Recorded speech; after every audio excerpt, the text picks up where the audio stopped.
case unique in criminal history that would create global fascination. Another serial killer is in the news. This killer does not fit the typical profile. 6 men shot in cold blood. She was a danger to any man she picked up on the highway. A brutal killer stalks the state of Florida. Hey, you want to help me make some money? I really feel she was evil. One of the most evil people I've ever been around. Highway hooker turns serial killer. She hated men. That's exactly why she killed. Made it real easy to pull the trigger. This is the remarkable story of the investigation into the world's most infamous female killer. She was more of an animal. She frankly needed to be put down. I'll be up in heaven while y'all are rotting in hell.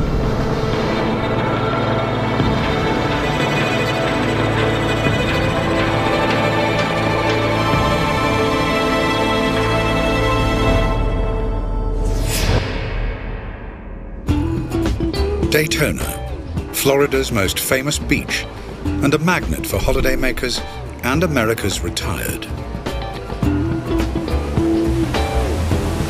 As the 1980s draw to a close, a dark cloud is brewing over the Sunshine State. December the 1st, 1989, police recover an abandoned vehicle. The car has been stripped of ID and wiped clean of prints. The owner is missing. Lieutenant Steve Binniger is initially unconcerned. A lot of people go missing in this state because it's a very transient state. I mean, the state of Florida attracts people from literally worldwide. A gruesome discovery 5 miles away from the abandoned car plunges detectives into a murder investigation. Police struggle to identify the corpse. Decomposition takes place pretty fast in Florida with the humid weather and the heat and everything. And with the animal activity, also the bug activity. Senior crime lab analyst Merv Stevens is familiar with the difficult process of identifying bodies. A lot of times the performing doctor will go ahead and remove the hands, send them to a crime laboratory, and then I may have a day or two to work on them. It's a very tedious process, something that we don't look forward to doing, but somebody has to do it. From the fingerprints, police identify the victim as divorced electrician Richard Mallory, shot 4 times with a .22 caliber pistol. What are you doing? Mallory was on his way to Daytona when he was shot and robbed, but for items of little value. Detective Brian Jarvis tries to work out a motive for the murder. When you're doing a criminal investigation, you look at every possibility you can so you don't miss something. But police have little to go on, and the trail goes cold. Then, 3 murders in 3 months. Divorcee David Spears.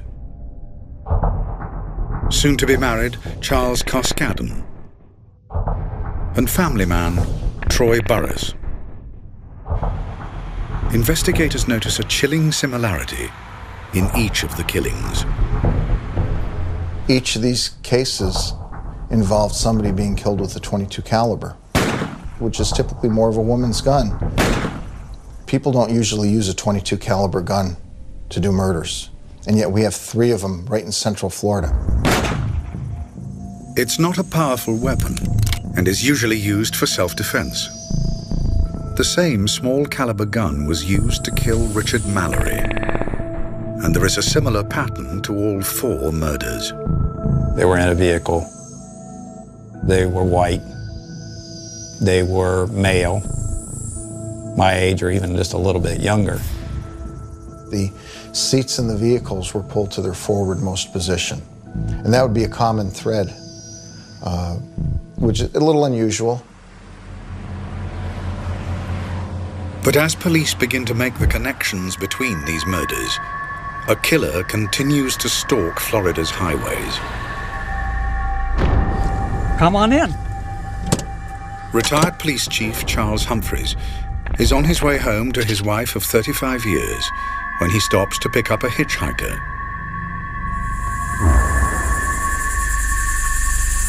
Listen, if you want money, I've got money.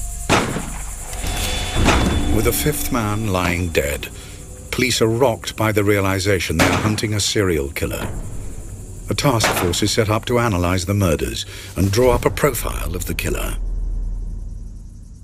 What kind of person could get close enough to all of the victims to perpetuate this crime? All the particulars to the individual crimes were discussed. There was a timeline set up for all the individual victims' time of death and items that had been found. Forensic investigator Ward Schwab is part of the team looking for patterns that could unmask the killer. That's when the linkages actually started forming for me. Condition of the victims' bodies led investigators to speculate that it might be a murder by a prostitute or someone that was out commissioning for sex. Where there were some partial nudity of the victim, plus there were some evidence of discarded condoms. Something extraordinary begins to dawn on the task force. Could it be that the serial killer they need to catch is a woman?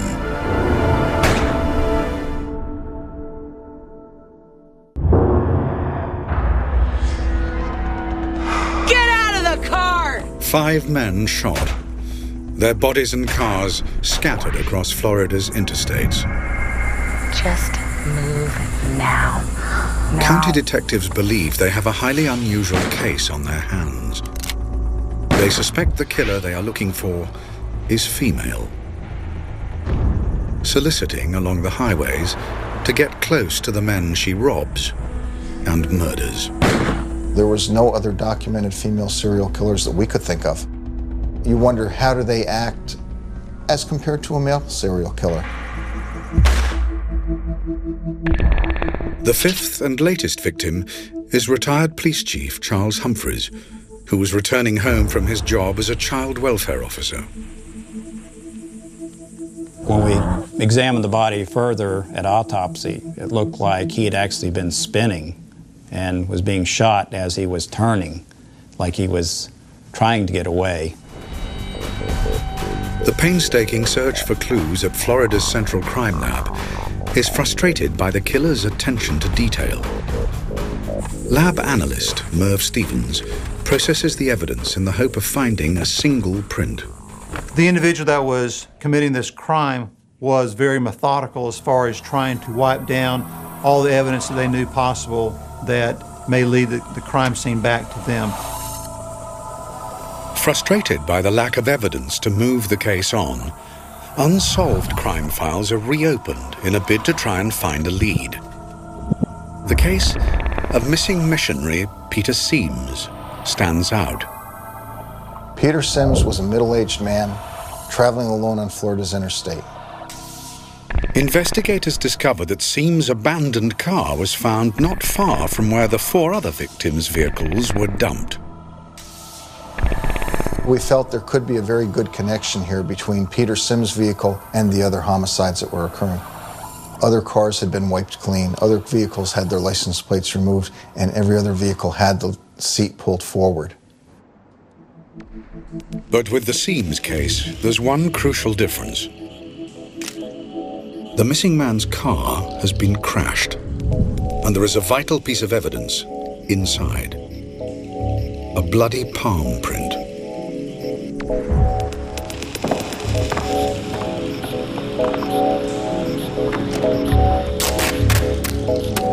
The palm print being made in blood makes it a very fragile type of print. If you start moving around too much, the print will actually almost just fall to pieces. It's the first definite clue for the investigators. I theorized that she had touched her forehead and noticed that she had some blood. In grabbing the armrest to release the door handle is where the palm print was found. And unless you take the armrest off, you wouldn't see the palm print. Finding the killer's print is a major break.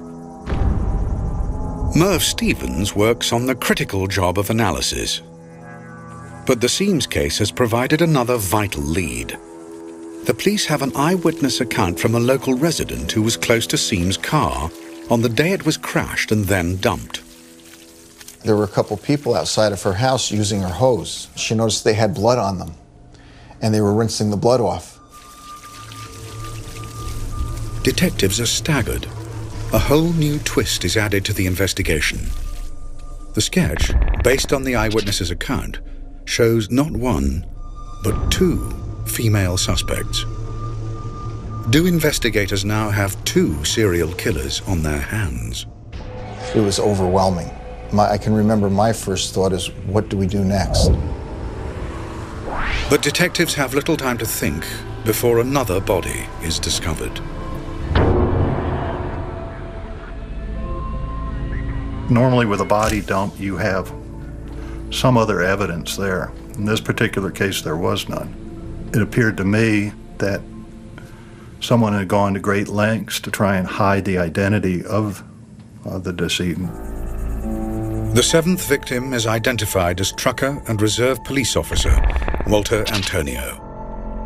What forensics notice at the crime scene is vital. We could see indentations on his hands where he had rings that had been removed. We saw an indentation on his wrist where a wristwatch had been removed, but none of those were in the immediate area. If detectives could locate these missing possessions, they could lead directly to the killer. Police begin an extensive search of Florida's pawn shops in the hope of finding evidence. $30. Sign here. But they know time is not on their side. We realized that the frequency of the homicides was increasing. And we knew we had to act quickly because we didn't want to have anybody else killed. The police go public with the sketches of the suspects. It's a subject that seems to horrify and fascinate us at the same time. Another serial killer is in the news. This killer does not fit the typical profile. It was a tough decision because once you release that, you don't know how the public's going to react, if they're going to panic, if they're going to help, what's going to happen, and you really have to be prepared for it. And at this point, we were prepared to release them. Within hours of the report, hundreds of tips come flooding in. There was a sketch of a lady that looked very much like the lady I'd picked up the night before. It said that they suspected there might be a woman going around as a serial killer, and it said, you know, if you've had an encounter with anybody that resembles this person, you know, contact the police. So I told my wife, I said, I should probably give the police a call, and I did. Ted Teschner is one of many who respond to the appeal for information. I was heading north on the road and pulled over because I thought at the time that you know, a lady getting picked up by some guy might get hurt. I thought I was doing a nice thing by picking her up, and I said, well, you know, you're welcome to take a ride in there. She got into the car. She had a bag that she was fidgeting with in her hands. She asked me, you know, do you think I'm a prostitute? And I thought, well, that's a strange question. I said, no, I just thought you were a lady that was in need of a ride. I wasn't picking her up to get those services, so, you know, she didn't want to stay with me long.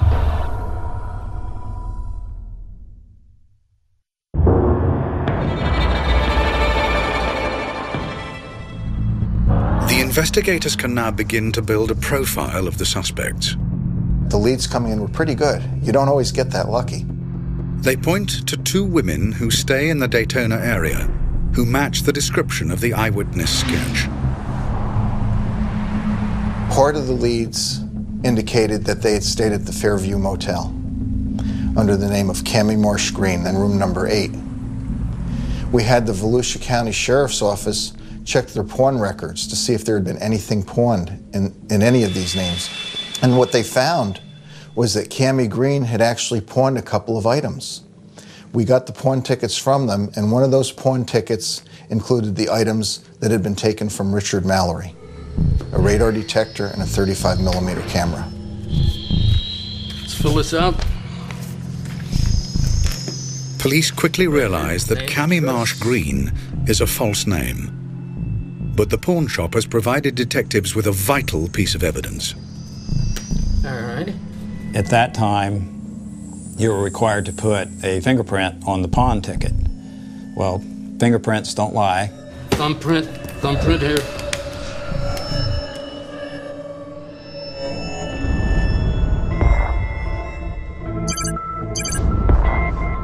The print is rushed to the state's fingerprint lab. Director Jenny Ahern runs it through the automated identification system. I ran the print numerous times to no avail. I also had a coworker of mine run the print to no avail. The automated system does not contain every print that the state holds.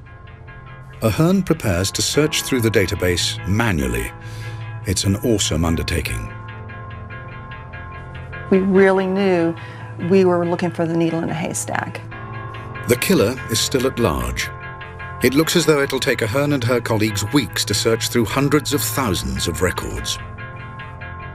We take out a chunk of cards at one time, and you physically, with your bare eye, flip through each card, eliminating prints that are not close. I had only been in the drawer for about 15 minutes. I had taken out one section of the cards. I'm flipping through, looking at each card, one at a time. And within 15 minutes of the first set, I found a card that I felt was close. I could not even breathe because I was so excited about the possibilities of this, that we may actually have found this woman. So I looked at it, looked at my print, looked back at it again, looked back. We knew we were looking for a white female. Turned the card over, it's a white female. I was just beside myself. They trace the print to a woman whose name is Eileen Wernus. Take care.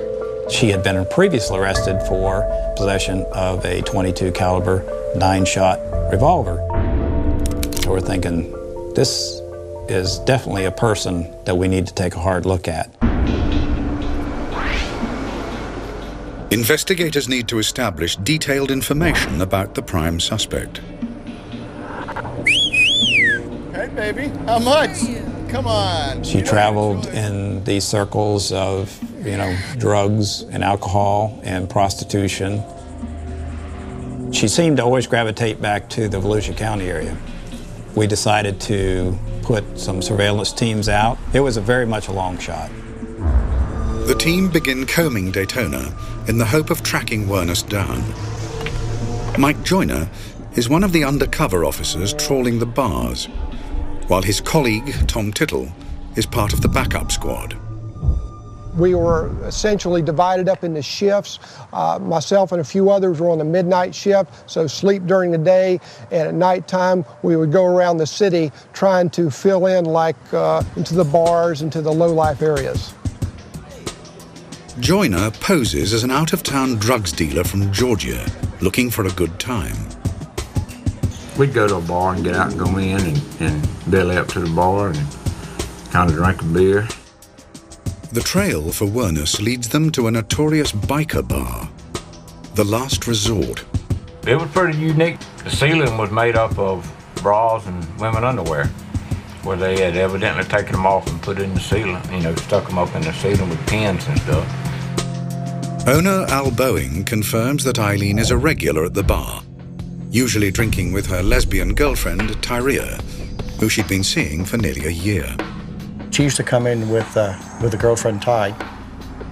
They'd come in for a few beers, hang out for a little while, and take a leave, and the next day they'd come back in, then they'd be gone for a few days, and just like anybody else. But days go by, and neither woman shows up. Detectives discover that Tyria and Eileen have separated, leaving Wernus broken-hearted. They fear she may have left town. Finally, one night, I got lucky, and I walked in the bar, and there she was. The investigators had put together as a sketch what she looked like, and there was no doubt the lady I was looking at in that bar right then was Eileen Wernus. You want to help me make some money? No, I'm not interested. Yeah. Get out of here. She made it quite clear that she was a lesbian, and she was a streetwalker, and that's how she made her money. Have detectives finally cornered the killer? State Prosecutor Dave DeMoore knows the stakes are high. If she were to lose surveillance and go out and kill somebody, can you imagine trying to explain that to a group of journalists? Why, knowing that you have the chief suspect, that you were able to lose her and she committed another murder? Want a drink? Damn right. Can Joyner lure the streetwise Wernus into his trap? He needs to secure evidence so police can charge her with murder. If he fails, Wernus walks free and more men could die.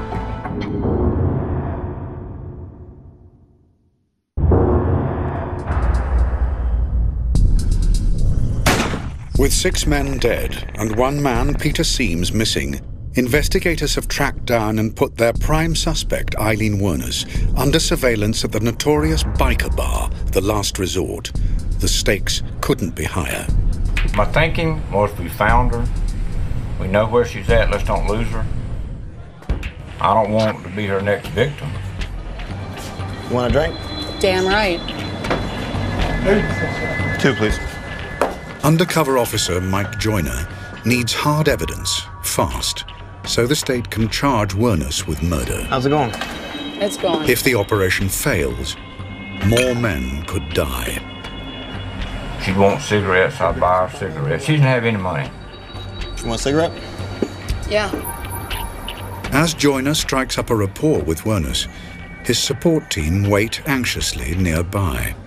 My group was set up directly across the street from the bar. There was others down the street. And so we had our wire where we could listen to all the conversation that was going on because Mike had the wire on his body.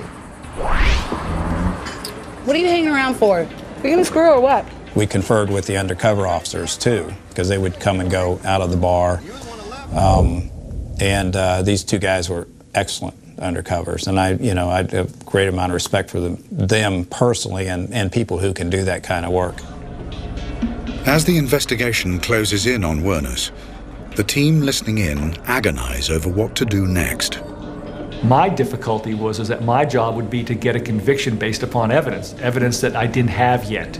Effectively, what we had was a lot of circumstances. We could put her in a lot of places, but we couldn't put a gun in her hand. Okay. Is that the key to your hotel room over there? Is that where we're going? No. No. What police want to find is the murder weapon. If Wernus has a .22 caliber gun in her possession, it'll be crucial evidence. I honestly believed that she had a gun in that bag. So what you got in the suitcase? A little something sexy for later? Damn it! One more. Relax. I get you another one. I'll get you another one. Relax. Relax. It was starting to get intense because we knew we can't lose her, and of course the safety of the officers was paramount. I said, we've got to arrest her. We cannot let her leave here on the back of a Harley Davidson. Do I think I was going to be the next victim? Yes, I sure do now. But if I had a family, and I sure did want to get back to them. I was ready at the last bar. The plan is for Joyner to lure Wernus outside, so armed officers can arrest them both, making sure that Joyner's role as an undercover officer is not revealed.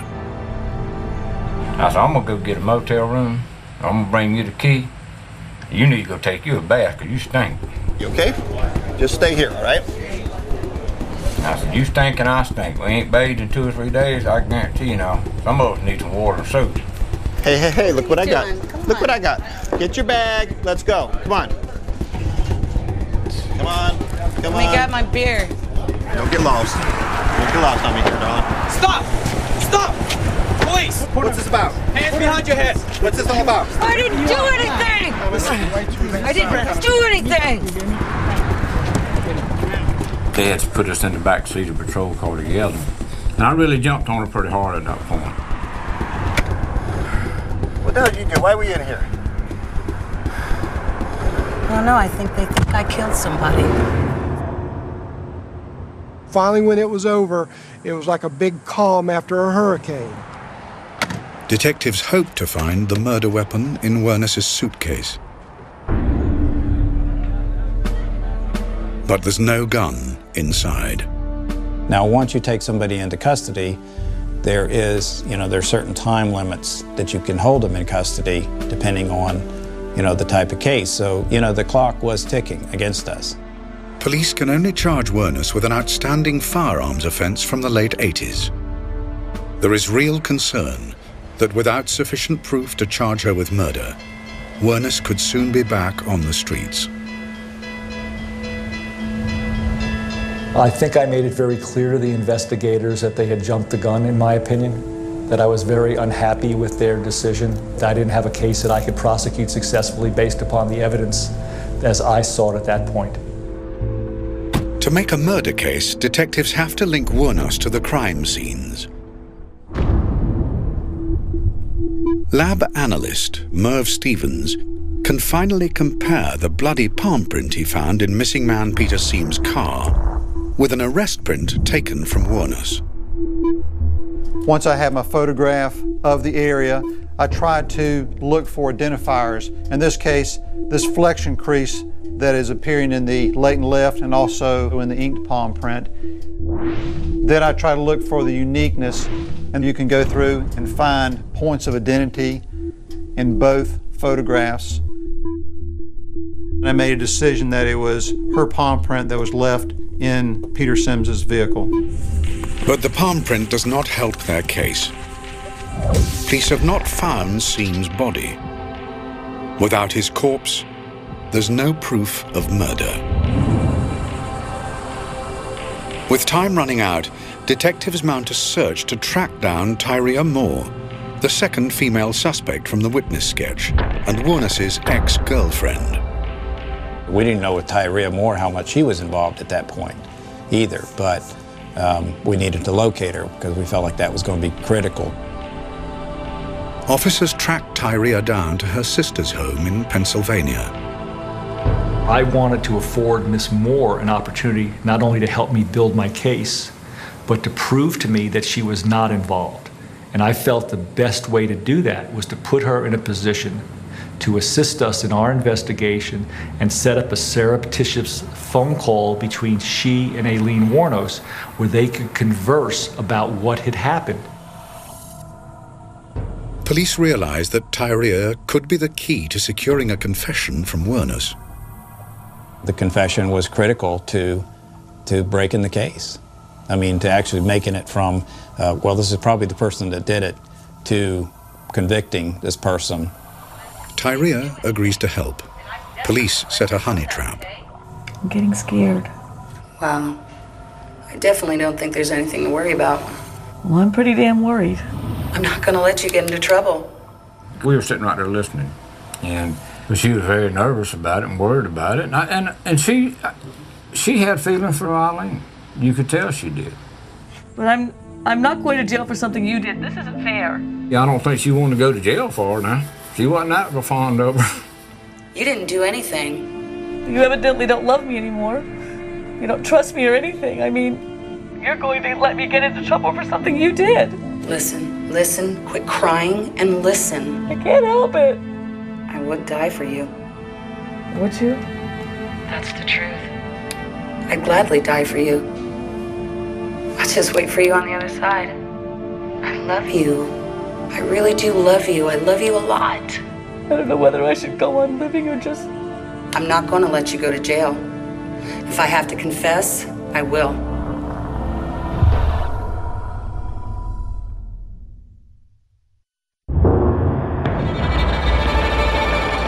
Eileen, we have 6 murdered victims. I want to know. It's make or break time for the case. Despite the damning honey trap call with Tyria, the police still need a full confession from Wernus to try her for first-degree murder. As Wernus faces a police interrogation, public defender Michael O'Neill reminds his client of her rights. That's my job as a defense attorney, to protect her interests at that point. I have to try and convince her not to make any statements and not to give any confession about anything, and told her that she had that right to remain silent, and it would be my advice to her to use that right and don't say anything. But no matter what I said, she wouldn't have it. 8 days after her arrest, police finally ask Werness the question that proves decisive. I want to know, was Tyria involved in these killings? I did the killings. It was me. Go ahead and put me in the electric chair.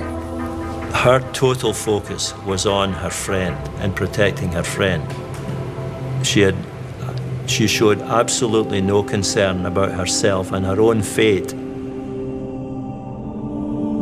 The police tactic of convincing Eileen of the need to save Tyria from prosecution has paid off. Had it not been for that connection between her and Ty Moore, and I would give her this as far as some humanity, she was attempting to protect Ty Moore. You can't take that away from her. There is a link of humanity there. That's one of the only decent things that I saw her do. The more she talked to him, the more I realized that the consequences for her would likely be severe. Most of the time I was drunk as hell. It really didn't matter. I was a professional hooker. I give him a little shit, you know. Made it real easy to pull the trigger. Forensic psychologist Dr. Glenn Caddy is shocked by the picture that emerges of Werness' descent into a life of crime and prostitution. It was clear that this woman had an exceptionally, profoundly impaired history. I know that there was a substantial amount of child sexual abuse to which she was subjected.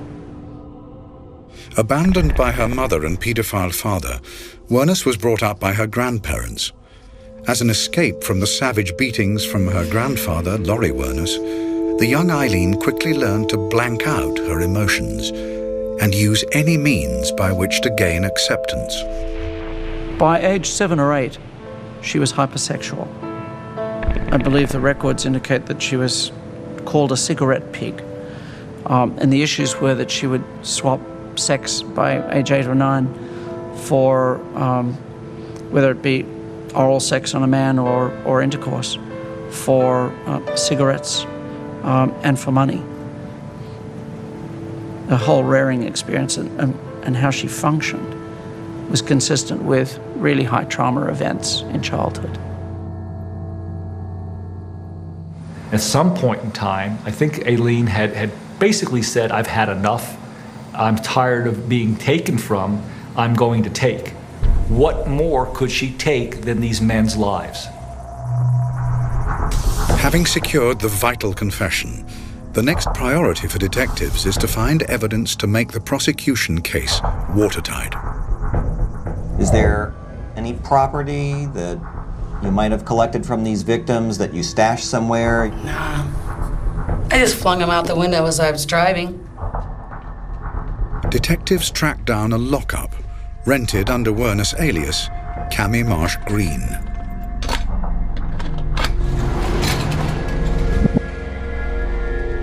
The harsh truth is revealed. Werness has hoarded personal possessions stolen from her murdered victims.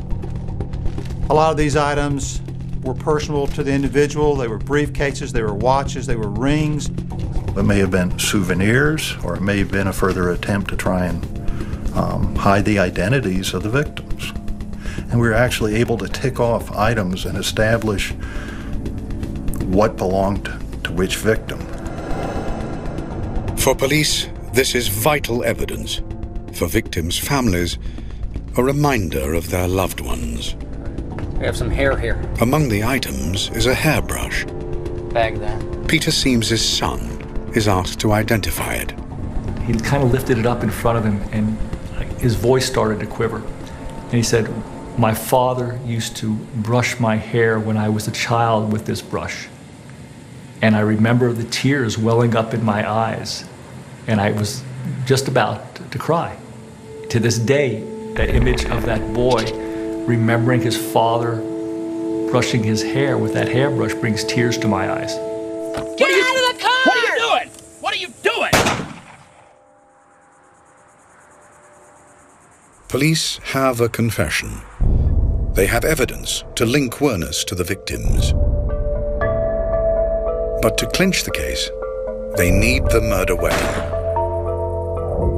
With nothing left to lose, Werness leads them to a small bridge close to the last resort bar.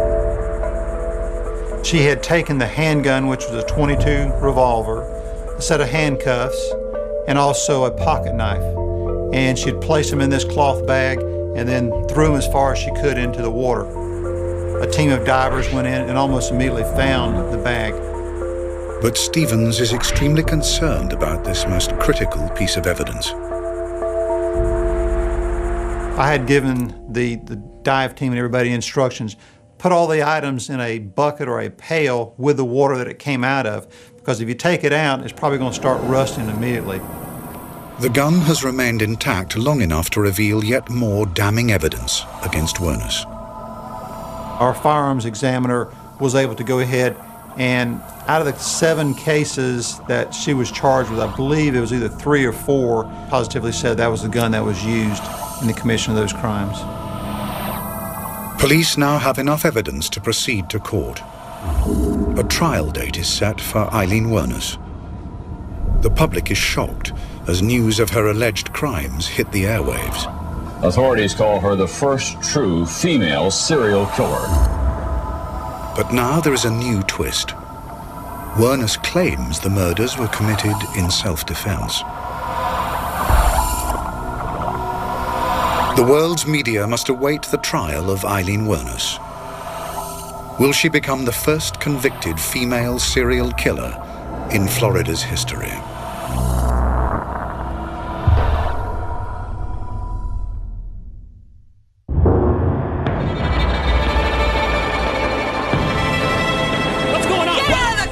Eileen Wuornos has been arrested and charged with the serial murder of 6 men.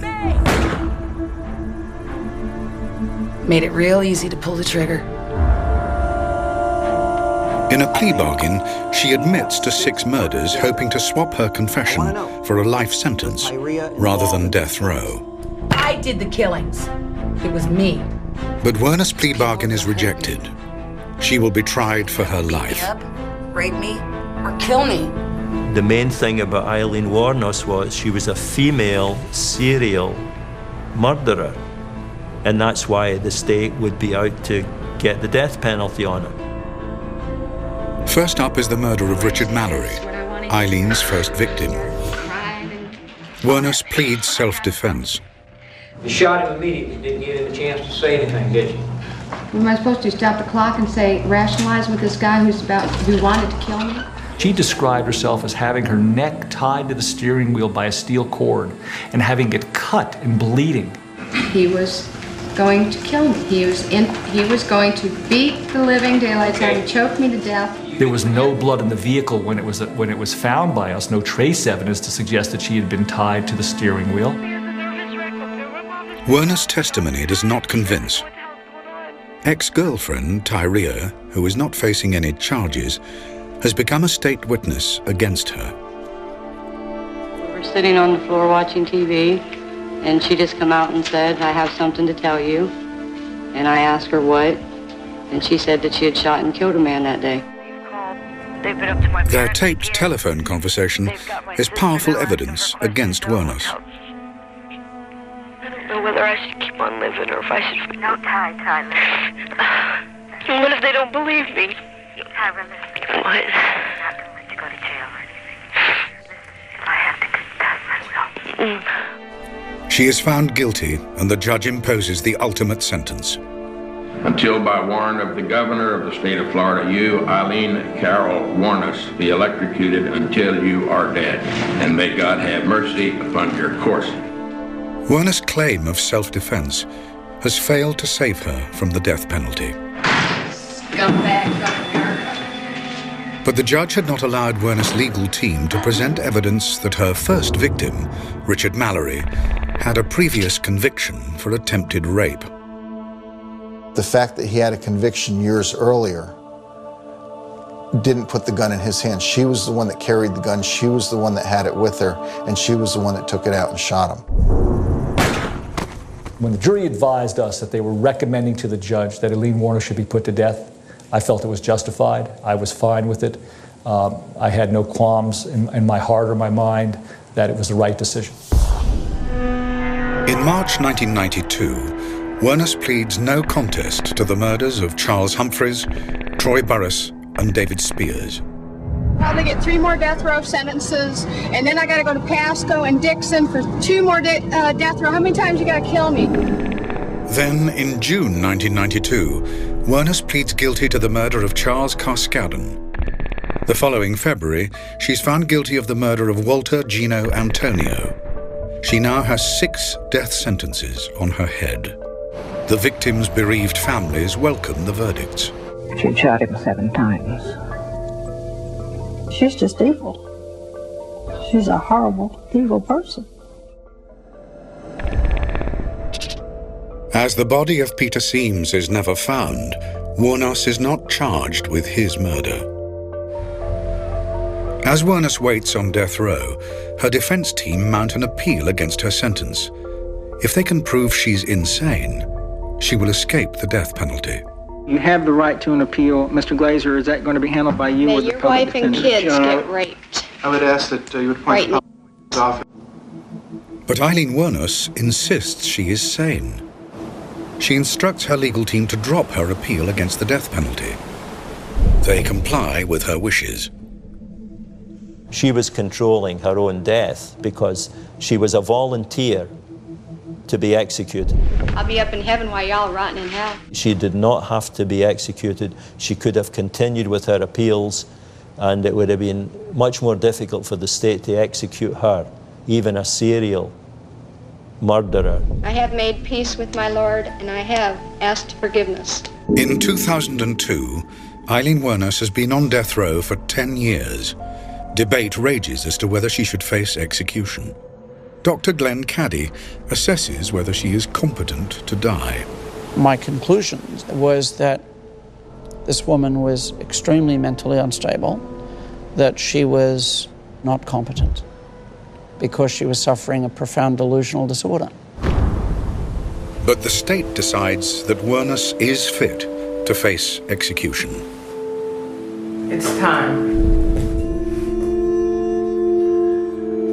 At 9:45 a.m. on October the 9th, 2002, Eileen Carol Wuornos leaves her cell for the last time.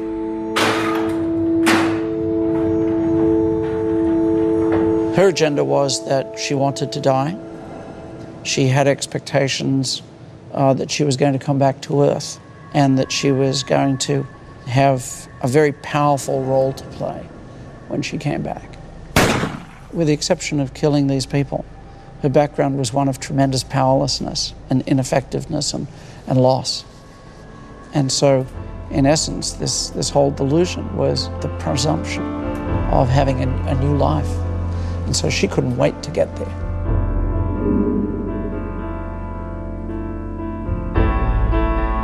Wuornos receives a lethal injection.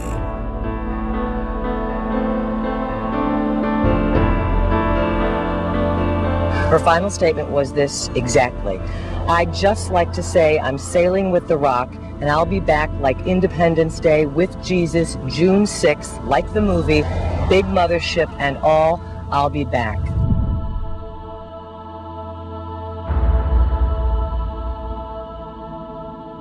A year after her death, Hollywood releases a movie based on Wuornos' life. Some of those involved in the case feel differently about the fictional portrayal of a woman they met in real life. I know that Hollywood has tried to portray her as an empathetic, sympathetic person driven to this. That was not Eileen Wuornos. That was not her life. Give me that damn gun. I don't believe Eileen Wuornos should have been executed. I felt that she was a hideously tragic figure. Her mental state was one of progressive deterioration from probably age 4 onwards. Her circumstances, all of them, were tragic.